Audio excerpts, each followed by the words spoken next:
Welcome to Akron Buzz, everyone. I'm your host, Sarah, and today I get to hang out with Miriam Ray. Hi, Miriam. How are you? I'm really great. Thanks for having me. Yeah, absolutely. And Miriam is a part of this really cool thing that we have going on in Akron, the Rubber Workers Statue and Stories. So, Correct. Miriam, go ahead and share with us a little bit about the background to the statue and Sure. how that came about. Okay, so this has been a 5-year journey. So in 2016, Bob Dyer was still with the Beacon Journal, and he did a Q&A, one of his columns, Okay. and a guy wrote in and had this idea. He's like, why don't we have anything honoring the workers? Yeah. And he wasn't even from Akron. He was like North Akron, but he was Okay. a worker, and Yeah. so it really bugged him. And, you know, and he said, yeah, why don't we? And I read the article, and I was telling my husband, gosh, man, this should happen. Mm-hmm. And my husband's like, we were in the car at the time, and he's like, yeah, I could see you doing that. I'm like, what? I've never done anything publicly. I'm a church girl, Right, you know, right. blah, blah, blah, blah. So anyway, I waited about a month, and then I called him and the columnist, and I said, did you get any response from anybody? Any Yeah. rubber companies that are still here? And he said, nope, not a word. I said, okay, well, I'm going to start working on it. I can't tell you that it's going to happen, but I'm going to start working on it. So I met with my sister-in-law, who's in a bank, and I asked her, told her my ideas, and I asked her about it, and she's like, oh yeah, I think that would be a great project. So I just started asking my friends, because I thought if we don't do it now, the stories are going to be lost. That's true, yeah. So anybody I talked to, I mean, literally friends that I saw every week, like I had no idea their background with the rubber industry. One woman said to me, well, my grandpa brought the Union to Firestone, and my mom was a baby, and a bomb was planted outside under her window. Oh my gosh. And it rained that night, so it Didn't go off. didn't go off. I actually interviewed her mom, and she told me the story. Wow. And this is somebody I see all the time. So, you know. Stories you just never knew. Never knew. Yeah. And so another woman said, well, my dad he was white collar, so that doesn't count, right? And I said, no, anybody that worked at the rubber company didn't own it. They lost their jobs when they went out of business. We had Yeah. 120 rubber companies at one time. You know, thousands and thousands, all the way up to like 72,000 people worked Wow. at one time. So she goes, well, he did start out in the mailroom on roller skates. Oh my God. And then he ended up in research. And I'm like, That's so interesting. yeah. So the stories were amazing. So then I had a sculptor in mind because my mom was from Zanesville, and we were familiar with Zanesville. Okay. And I'm an artsy kind of person, and I saw these huge sculptures on a sidewalk, and I'm like, oh, honey, This we is have the to stop. person. We have to stop there. So then I Yeah. knew the sculptor, Alan Cottrell, and he has done sculptures all over the country, just Okay. bronze. He did Thomas Edison at the State House a few years ago. And so we went in, talked to him about it, brought a picture. I got permission to use the picture. And he's like, this would be amazing. Yeah. And so I'm like, well, what does because he has copies like table size of everything he's ever done, maquette. And I said, what does that cost? Mm-hmm. And he said, I promise you that if you have one made, I've never had a project not happen. When you bring something in and set it on a table and they can see it. Right. Yeah. So we commissioned him to do that in the fall, around my birthday, in December of 16. Had no teams, had no idea if anybody would do it. You're just running this whole thing at that point. Just talking to people, right? Yeah, talking to people. And, I keep forgetting his name, but this columnist, Bob Dyer, There you go. he kept doing articles on it. He did like a front page article a couple times. Oh, that's and great. every time there was an article, I created a little email that went with it. And so I would get the contacts of people that wanted to talk or have ideas, and I would call them and have coffee and just talk to anybody that would talk to me. Right. And I went to see Lynette, oh gosh, no, I forget her name. The woman with the Summit County Historical Society, Hepner, Lee Ann Hepner. There you go. Fix that later. So sorry.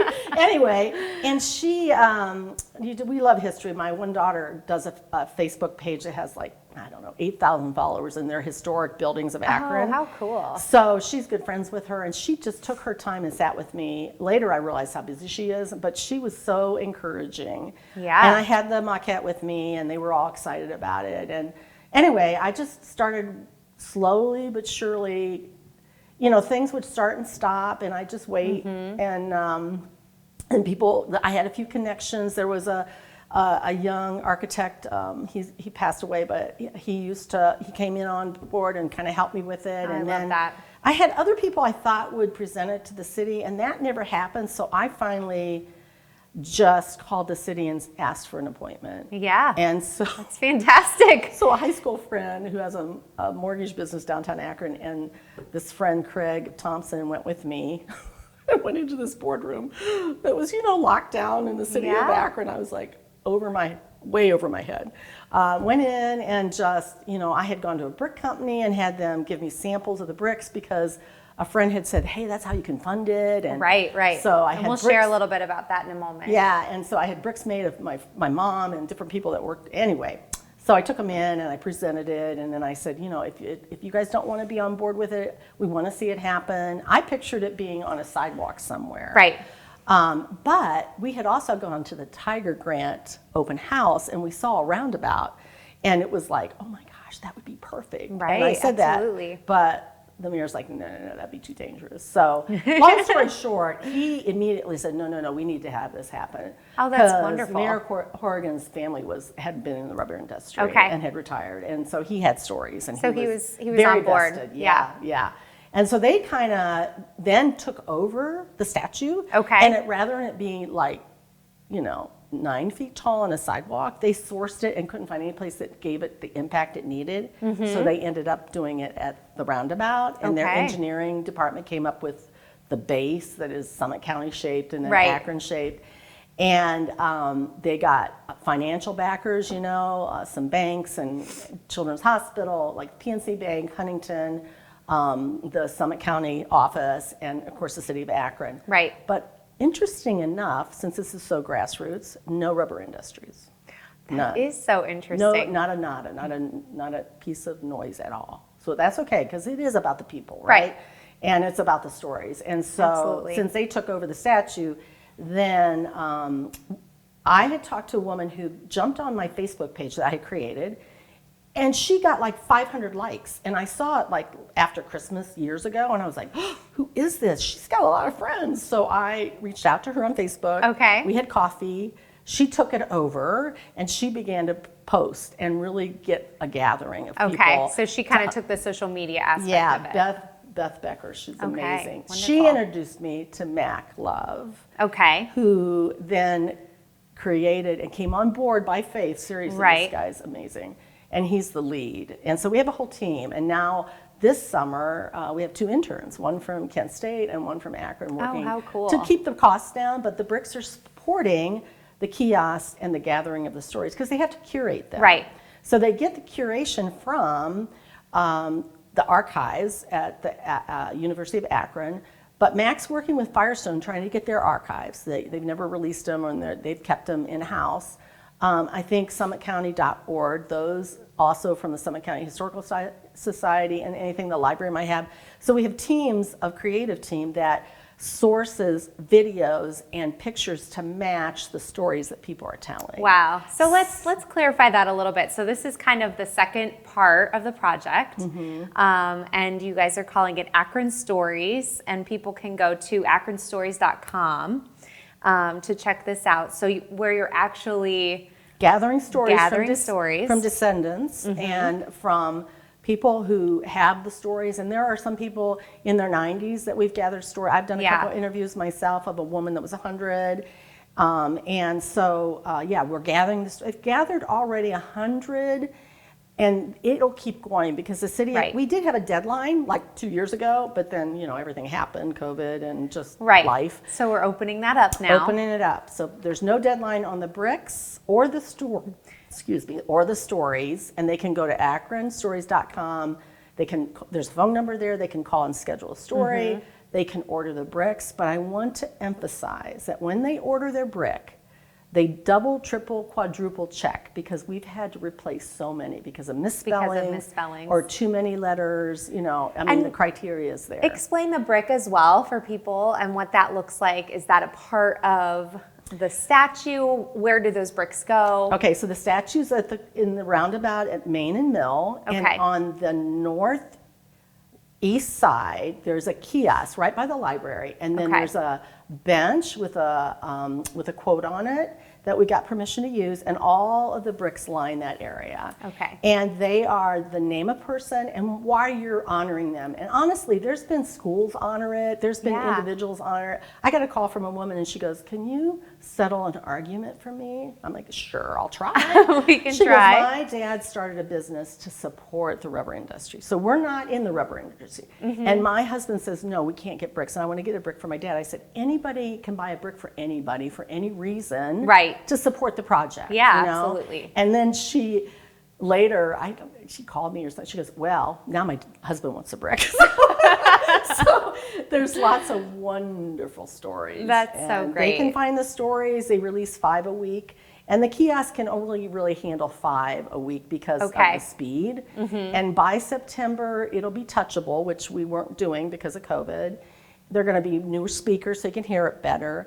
And in May, there was an unveiling of the statue. Right. And it was an invite only, but the city and MAC are working on a fall dedication for public to come. Oh, wonderful. So it'll be a big party. And explain the kiosk a little bit more so people can actually go to this kiosk and hear some of the stories there, right? Yes, there's 5 stories, and they run on their own right now until it's touchable.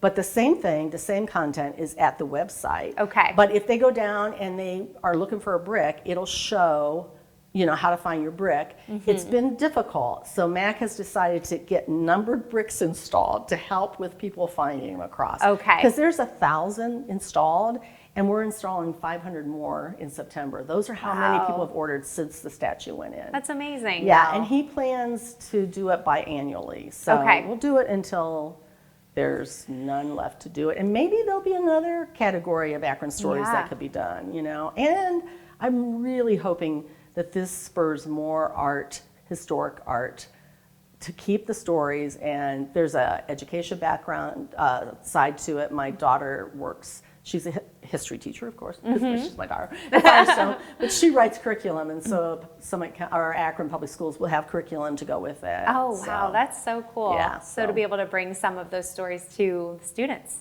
Yeah, when we is had wonderful. the invite that was only invite, St. V's art, I think his art or history class heard about it, and he walked his whole class down that day because they weren't going to stop people from coming. Right, so, right. Yeah, it was amazing, and I sent you some of the video for the installation because it's heavy, and to watch them it's engineer and so set big. it up. I had actually watched some of it previously from social media. Yeah, so the engineers said to me, because that's basically who was there when they were installing, they're like, "We never get to do anything pretty. This was amazing." Yeah, they probably are like, usually it's a street sign. Yeah, or a big tunnel Right. to the whole city. Yeah, sure. So anyway, so. Well, this is wonderful. I love stories too. We were chatting about that, and just that you're able to share all of these stories and get them out now before they get lost Right. is so important. And I know you're just going to continue doing that as well. I think that we covered all of our contributors to this. Art by Love, the creative agency that Mac Love runs, running the project. University of Akron's Archives, archiving the story. Akron Summit County Library and Summit County Historical Society helping out with everything. And yeah, just really grateful for all of your work on this and your passion for wanting to bring this to Akron. So thank you. It's been a blast just talking to people. People are so in love with it. I mean, Yeah. people are coming in town and they're wanting pictures, and people are passing away, so they want a picture before because they can't get them down Yeah. there. And yeah, so it's been a really wild ride. But there's been such great teams. Yeah. Like really, you can't. And do how this cool stuff. that you have interns now, Yeah, and yeah, are yeah. just expanding this, and you don't have to take all of it on yourself. You have this wonderful Yeah, team. there's a great team. now. Yeah, That's yeah, so great. Yeah. So thank you for having us. Yes, of And course. Also, in future generations, people will be able to go to their archives and search for their families. So this is something that's going to stay. It's so good. It's yeah. so good. I know my mom is a history lover and Oh. always just, looking for ways to find out more about our family history. And I love that people are going to be able to come and find out more about their family history in the future. So that's wonderful. So share with us one last time how people can find you guys if they want more information, they want to purchase a brick, or just listen to some stories. Yeah, akronstories.com is where you find everything. Perfect. But go to the Facebook page, Rubber Worker Statue and Stories, and post your own stories so people can see them on social media. Yeah, That'd be great. That's great. Yeah. All right, thanks, Miriam. Thank you. And thank you guys so much for being here with me today. We had a great time here on Akron Buzz. We hope you subscribe to our YouTube channel, follow us on Facebook, and check out our brand new Roku channel. We'll see you next time. Bye, everyone.